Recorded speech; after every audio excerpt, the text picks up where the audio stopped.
Ladies and gentlemen, welcome to NXT The Game Season 1, Episode 33. Let's get straight into the action.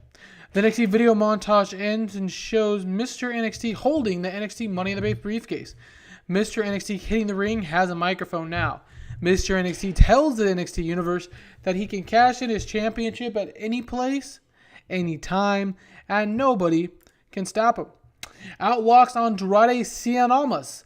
Almas asks himself, is he stayed until the end of NXT TakeOver in your house or just focused on his match?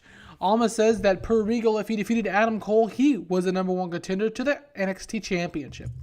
Almas scoots over now as the glorious theme hits. Bobby Roode comes out and says that video evidence shows last night, and Bobby Roode points to the Titantron for the footage, that his foot was under the rope and that Drew McIntyre is a fraud. He says he understands that, Almas, you were supposed to be the number one contender, and he understands that you, Mr. NXT, have won the briefcase, but it's his championship rematch. The referee made a mistake, and so basically, Mr. NXT being our NXT Money in the Bank briefcase holder, almost winning the match that Regal had put in front of him, but Bobby Roode still feels that he should be the NXT Championship number one contender based on the misciting of the referee last night. Out walks William Regal. Regal says that they've all made valid points and valid arguments, but he has a decision to make tonight. And he says that later tonight, he'll announce that decision that he's made. Andrade Cien Almas and Mr. NXT try to get a word in edgewise, frustrated as William Regal heads to the backstage area. Bobby Roode just stands nod and is willing to let things play out for now. So after getting great announcing in every single segment, this deserved better announcing. The angle was hot, make an impact, and the not contender storylines have advanced. No work improvement on this one, but an 80B rating. That's a very, very solid start to the show. All right. Tom Phillips, Nigel McGuinness, and Steve Corino will welcome us to the show. Tom says that the huge announcements he's getting word now will be made later in the evening in the back by William Regal. Nigel McGuinness asks what it means. Corino swiftly replies that it means we'll know tonight who the number one contendership. Duh. Tom Phillips hypes an NXT TakeOver in your house rematch coming up, as TM61 has requested a rematch against Blake and Murphy with Velvet Sky, and it's been granted. So coming up next, TM61, Nick Miller and Shane Thorne will take on the Blake and Murphy factor, the new It factor with Velvet Sky, as we've touched on before, who has replaced Alexa Bliss. 65. What's wrong with Tom Phillips? Tom, step it up, brother. In a decent match, TM61 defeats Blake and Murphy in 13-10 when Nick Miller defeats Murphy with Thunder Valley. TM61, after losing on the pre-show at NXT TakeOver in your house, gets the victory here tonight at NXT TV over Blake and Murphy. Lack of psychology, it drifted a little bit. Murphy hurt his hip. Velvet Sky did some good ringside. This is unfortunate. We had Blake miss a ton of time for injury. Now it looks like Murphy's injured, and we're really lackluster in on this one.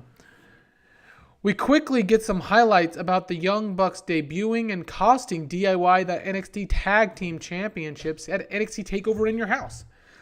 We see their comments with Kathy Kelly as it relates to DIY. Whoo! The Bucks are heading to the ring to explain their actions, maybe, next. So, no worker improvements, that's alright. The Young Bucks heading to the ring to explain why they did what they did to DIY coming up here in a moment. But first, as a reminder, still to come tonight, Johnny Gargano takes on the leader of Sanity, Eric Young. But up next, in an extremely short match, Aaliyah defeats Mandy Rose in 240 by pinfall with the Magic Carpet Ride. Aaliyah gets the victory here tonight on NXT over Mandy Rose.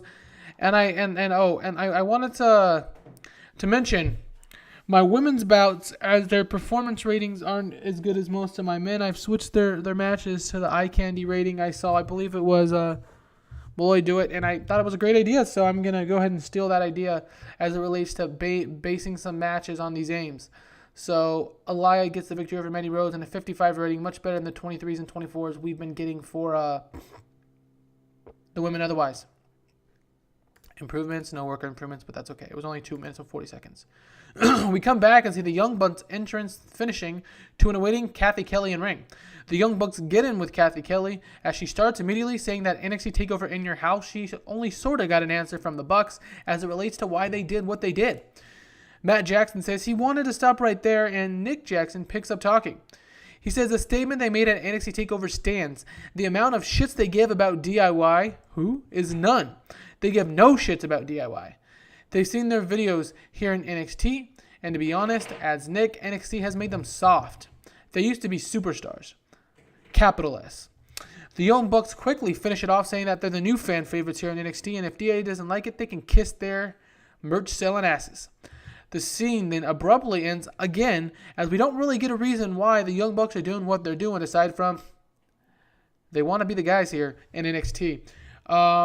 I need to probably book a storyline as it relates to these two teams. I haven't done that yet, so we'll go ahead and add that. I haven't done it, but I think we should be doing it as I plan on booking them towards a TakeOver match coming up soon. DIY versus the Bucks should be fun. We next see NXT William Commissioner backstage, then NXT UK Champion Tyler Bate as he shakes his hand and walks up. William Regal congratulates him and tells him that he really enjoyed his match against Trent Seven at NXT TakeOver in Your House, in which Tyler Bate thanks Regal. Tyler Bate, for those of you who didn't see NXT TakeOver in Your House, retained his NXT UK Championship against Trent Seven, who had won a Fatal 4-Way against Haskins, Andrews, and Pete Dunne. Regal looks over his shoulder and Tino Sabbatelli walks in. Tino tells Williams that long time no see. He says that it's funny because Triple H, the godfather of NXT, said to get him some more work, some more television exposure, and to get him in some matches, and yet here he is yet again, not booked. Regal, before he can speak, has Tyler Bate step up. Bate says he's here, and he's already got his workout, leg day, and so if you're willing, Tino, says Bate, he's willing to meet you in the middle of the ring tonight. Regal smirks. Tino declines the offer, saying his cardio has still yet to be done, and he walks away. As Tino inches closer toward the door, Regal calls out and says, "That's fine, Tino, but next week, you and Tyler will compete in a match in the middle of the ring." So the NXT Star storyline has advanced, no worker improvements, that's okay. Tino Sabbatelli, we're trying to get him a rub off of William Regal. He actually has got some nice gains at our developmental territory, NXT UK.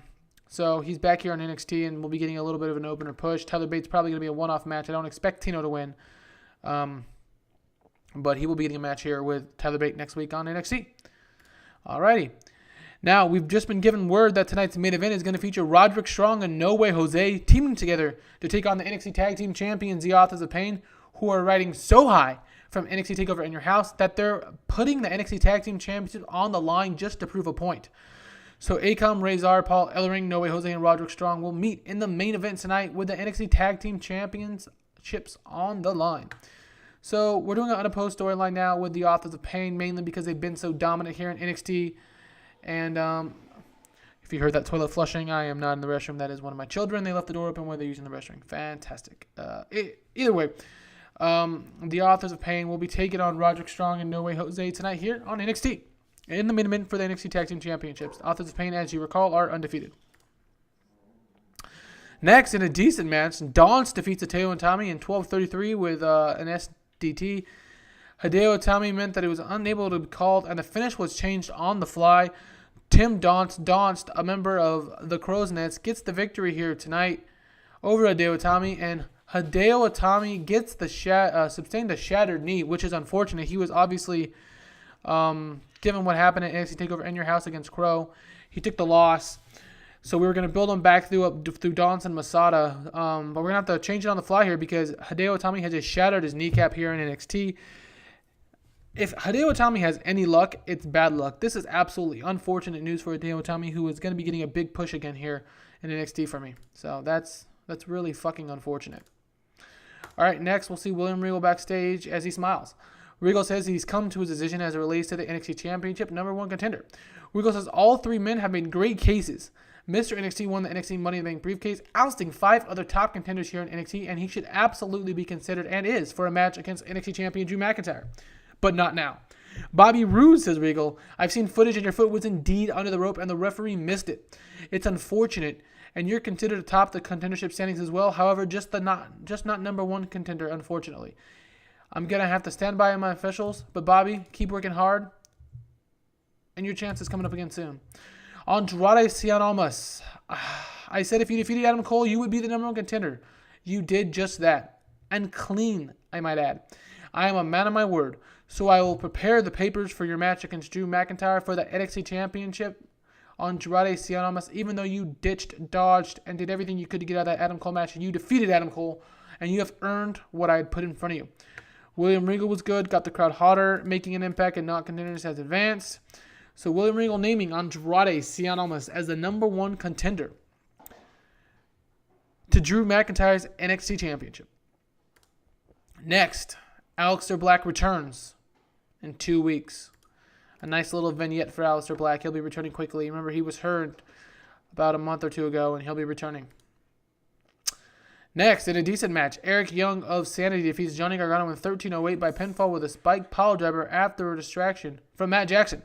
So the Young Bucks distracting DIY member Johnny Gargano here, which helps Eric Young pick up the victory. The fan favorites story has advanced but lost heat. I guess I do have them in an angle together. That's all right. Eric Young is improving in performance skills. He continues to take very sizable gains, does Eric Young, which is impressive given his age. Next, we quickly hear some distractions and a muckus backstage as Bobby Roode and NXT, both frustrated and on edge, are having a crazy backstage brawl. The first of its type here in NXT as it relates to a backstage brawl.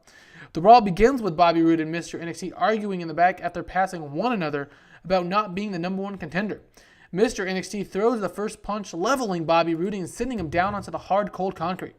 The two fight all over the backstage area until they're being pulled apart by over 10 to 15 road agents and officials and whoever else is backstage.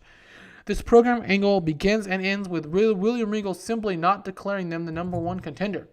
It's a simple build-up to a match. So Bobby Roode and Mr. NXT are in the not contender storyline and will be facing off as it relates to a match here at NXT very soon. But as it stands now, Bobby Roode is going to be helping bring up Mr. NXT, the NXT Money in the Bank briefcase holder. Will he win the feud? I'm not sure. But he's going to be doing his damnedest to bring up really... he's going to be doing his damnedest to build up Mr. NXT. All right. Coming up next, a video recaps Drew McIntyre winning and defending his NXT Championship successfully against Bobby Roode at NXT TakeOver in Your House. Drew will be here next week with his NXT Championship. So no improvements on this one. Let's get straight to the main event. I'm kind of nervous what this main event's going to get me because it's a tag team main event with Authors of Pain who are decent in ring but aren't great. But I set the aim to be a brawl. Strong is very good at every category, obviously. And No Way Jose doesn't have great ratings, but he's really a good brawler. So we're going to see what happens here. 69, wow, that's great. In a decent match, the Authors of Pain defeated No Way Jose and Roddy Strong in 14:24 when Acom defeated Roddy Strong by pinfall. The Authors of Pain make the defense of their NXT Tag Team Championships for the 6th time. And the Authors of Pain are absolutely fantastic. Roderick Strong, who's a good brawler, but not as good, I guess, as Jose, and the Authors of Pain puts up a 56. This is a great angle for us, guys. We're working through it and trying to work our aims out, and this worked out great. The Authors of Pain put in a great performance here in the main event, proving, obviously, with a good hand like Roddy. But, Roddy, even with the Authors of Pain and No Way Jose on his team, had to really carry this match. And even though he put up a 56, he didn't do it. So, really, this match stood on its own 2 feet. No Way Jose continues to improve in flying skills, which is hilarious. I'm really not sure why. Performance as well, Razor's in performance. So the Authors of Pain gets the victory over Roddy Strong and No Way Jose. They've defeated everybody here in their way. So we're going to go out and look for more people for them to plow through more than likely. But the Authors of Pain, Acom, and Razor have been absolutely dominant. After the match, Paul Ellering grabs a microphone and declares his Authors of Pain the most dominant tag team in NXT history. He lists TM61 DIY, who never got a fair shot, continuing being interfered on in sports entertainment finishes. Roderick Strong and No Way Jose, the Ascension, is the teams the Authors of Pain have defeated. Next week, they'll be in another NXT Championship. Next week, I'll tell you guys right now.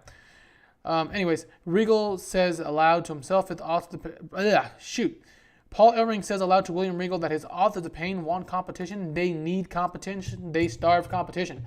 The show ends with a super busy tonight William Regal making his way onto the ramp and simply nodding, knowing Ellering was right.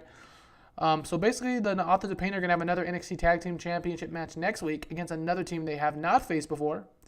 Will it be a main event? I'm not sure. Probably not. But he's going to give another one. So, Roddy Strong, dreadful. El-Ring look lost. Again, Acom came across well. Rio came across well. Worker improvements. Roddy Strong's improving in acting. Acom is improving with acting. That's great. All right, so that's going to end NXT The Game this week. Let's see what we got. Hopefully it's 70. 75. This is great. Improve us in 75 regions. That's a great show for us. B minus 76 or 75. Excuse me. So this was NXT The Game Season 1 Episode 33. Thanks for watching, everyone. We'll be back in a couple days with the next edition, which will be NXT The Game Episode 34. Have a wonderful evening.